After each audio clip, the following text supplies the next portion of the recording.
कुछ लगा है, हटाओ अरे हाथ हटाओ। तेरी बहन ब्याह करवा का। अरे ये है पावर स्टार यानी पवन सिंह। और देखिए इनकी हरकत कैसी स्टेज प्रोग्राम में इनकी हरकत जारी है।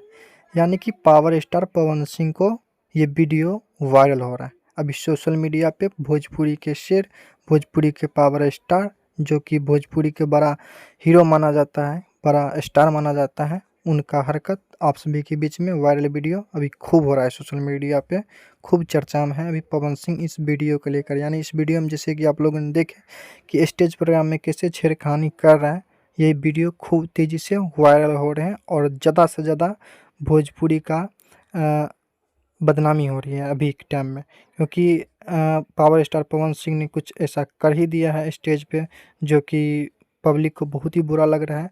लेकिन ये वीडियो फेक है या ओरिजिनल है हमें भी नहीं पता है, क्योंकि हमें भी पास कहीं से ये वीडियो आया है। और देखिए और वीडियो पे जाके कि क्या फेक है या सही।